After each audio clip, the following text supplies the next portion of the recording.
Bonjour à toutes et à tous, bienvenue à bord de TI Radio. Vous êtes plus de 29 000 dirigeants d'entreprise abonnés à nos podcasts et on vous remercie d'être toujours très nombreux à nous écouter chaque semaine. Vous pouvez aussi réagir sur les réseaux sociaux. À mes côtés pour co-animer cette émission, Anne-Laure Saint-Marc Girardin, fondatrice de Carmine Capital, société de conseil en fusion-acquisition indépendante, créée et dirigée par une femme depuis 2013. C'est vous la femme, hein? C'est bien moi, merci Alain.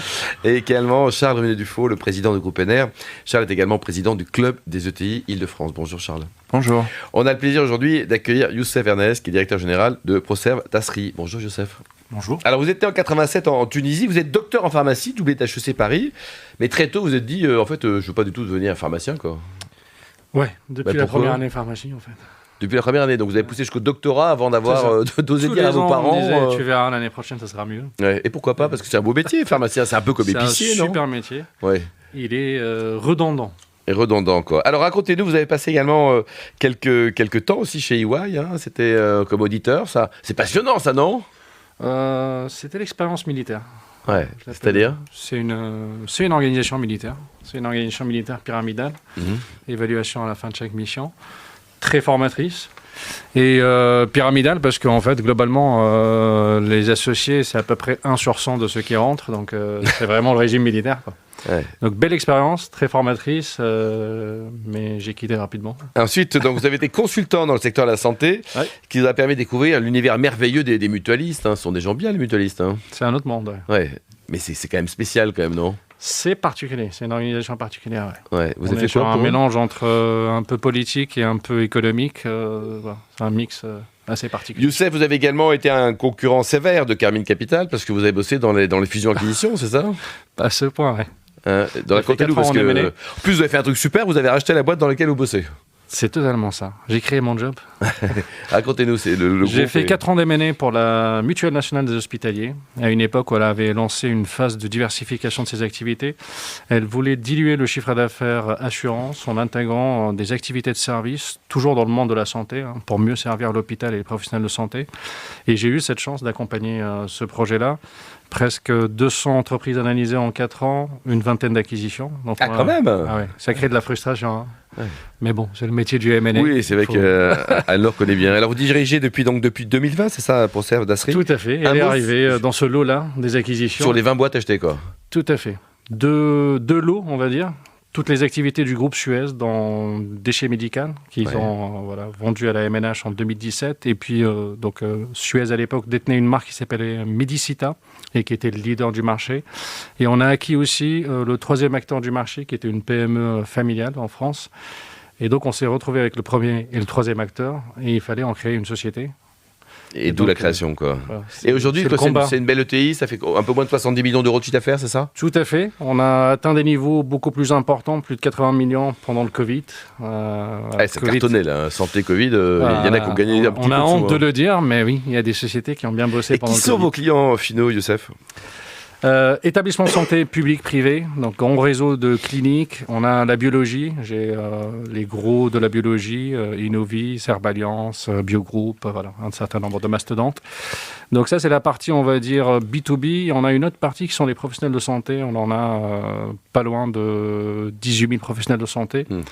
Donc notre métier, il est B2B et B2C en même temps. Et tout ça fait 28 000 clients qui sont gérés par Proserve Tasserie. Et 28 000 clients heureux, je suppose. Heureux, ouais, avec une pression. C'est du client abonné chez nous. En fait, c'est pas du one-shot. C'est des clients au moins 4 collectes par an. Ouais. Et pour certains, on est sur 1 collecte par jour. Pour certains hôpitaux, type Salpêtrière, on est dans l'usine. Sacrée logistique. Ouais. Ouais. Charles, vous connaissez bien ces secteurs aussi, hein, Charles? Alors, de loin, puisqu'on est dans le monde de la santé et de la protection sociale, mais on n'est pas dans ce monde-là du service lié aux professionnels de santé. Et ma question était par rapport, pourquoi, finalement, quel est ce que va apporter le fait d'être indépendant et d'appartenir à la MNH par rapport à tous les autres acteurs du recyclage et de la propreté et des déchets, du monde des déchets, qui auraient pu finalement s'intéresser à cette niche? En fait, ce métier-là ne gagnait pas d'argent, voire était déficitaire. Donc, tous les acteurs privés se sont délaissés de ce... Le numéro 1 et 3 perdaient des sous. Tout à fait. Ouais. Et donc, c'est là où on a un intérêt d'avoir un mutualiste arrivé. Parce qu'il a une vision long terme sur, on va dire, l'aspect rentabilité. Il nous a donné du temps. et des moyens, et il ne s'est pas trompé. L'investissement était, je pense, une bonne chose, puisque aujourd'hui on est à l'équilibre depuis quelques années déjà. On a une entreprise rentable. Donc ça a été un vrai apport de la mutuelle sur les aspects financiers et cette vision long terme et cette patience qu'un financier lambda ne peut peut-être pas avoir. Et clairement, investir à l'époque 2017 dans des activités qui étaient lourdement déficitaires. Il fallait faire ça, c'est pas gagné quand même. C'est un gros risque. En espérant que vous n'avez pas acheté cher si c'était lourdement déficitaire. S'il avait connu Anne-Laure, oui. Et l'international, vous en faites? Vous allez pouvoir en faire? Non, par contre, on commence à y réfléchir. On a été pendant 8 ans vraiment focus sur notre situation parce qu'on est une société leader, on a plus de 45% de part de marché en France. Ah quand même, ouais, c'est beaucoup. Tout à fait. Donc il fallait, assurer la satisfaction de nos clients, rentabiliser notre entreprise, pérenniser. Et quand on est leader, c'est assez compliqué. Quand on est second, troisième, on est un peu challenger. Quand on est premier, on passe son temps à courir, à regarder derrière qui va nous dépasser. Et là, on arrive à une situation de maturité et en regardant à l'international, on s'aperçoit qu'on a fait un beau chemin en France, qu'on a un modèle qui pourrait s'exporter et qui inspire et intéresse pas mal de pays à l'étranger. Donc, oui, à suivre quoi. À suivre. Alors, j'en prie. Non, pour rebondir justement, vous dites que vous êtes sur un temps long. Quelle est la stratégie de développement du groupe sur les prochaines années ? Alors, en tant que leader sur un métier de niche, qui est la collecte des déchets médicaux, c'est pas évident. C'est qu'on est en train de saturer notre marché, même si à 45%, on peut toujours monter plus loin. Il y a encore de la marge de manœuvre. On est en train de la développer. On devient des spécialistes et on développe une palette de services dans le déchet médical. On donne envie aux clients et ils nous passent un certain nombre d'enjeux, d'innovation sur ce type de problématique-là. Donc ça donne cette capacité à faire.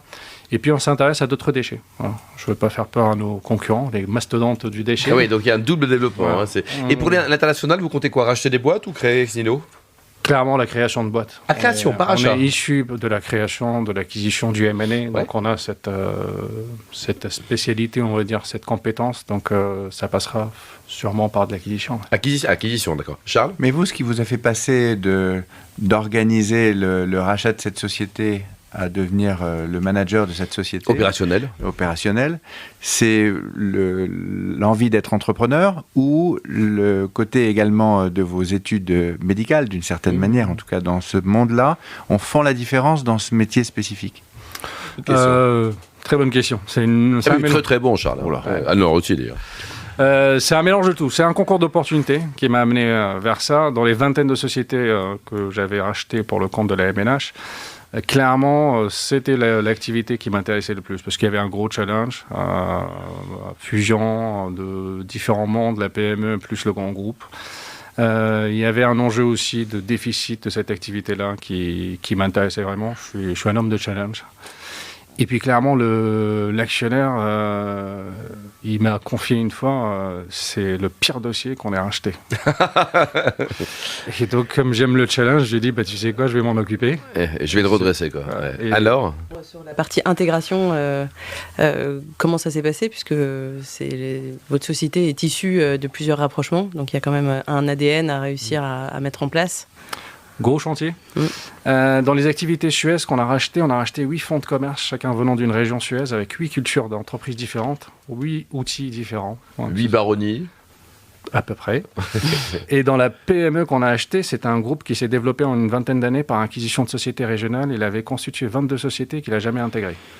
Donc autant vous dire, ça fait beaucoup d'intégration à faire. Et pour simplifier les choses, on est allé dans la même période acheter les activités du groupe Veolia en Ile-de-France. Donc ça a rajouté encore un chapitre. Donc ça a été très compliqué. Dans les 8 ans d'histoire de l'entreprise, en fait, on a tout refait. On est une start-up avec 67 millions.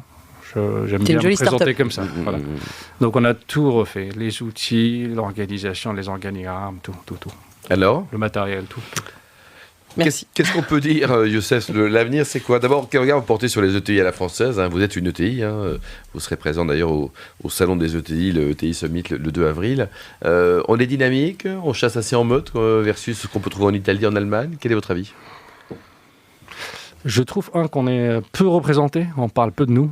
Alors, il y a Charles qui se défonce pour les ETI en Ile-de-France. Oui. Merci en tout cas pour cette radio que tu as créée. Donc ça, c'est le premier constat. On apparaît peu. Et on n'est pas assez bien organisé. Clairement, Donc on est il y a un du peu boulot isolé. encore. Bon, alors pour terminer, il paraît que vous êtes à titre personnel, vous avez un diplôme de dégustation d'huile d'olive. Alors, C'est ça. franchement, c'est passionnant comme histoire. Ouais. Comment d'abord que Certificat. il sort d'où ce diplôme-là? Écoute, je connais l'huile d'olive depuis bien longtemps. Vous êtes tunisien, déjà, il y a une je suis excellente huile d'olive en Tunisie. Je suis issu d'une famille qui détient quelques terres de production d'olives en Tunisie depuis mon grand-père, depuis les années 60. Donc je suis né un peu dans ce métier-là et puis je me suis intéressé parce que je voulais professionnaliser et comprendre un peu tout ce monde-là. Et donc j'ai cherché et j'ai trouvé une formation qui a été créée l'année dernière. En France? En France, ouais. ouais.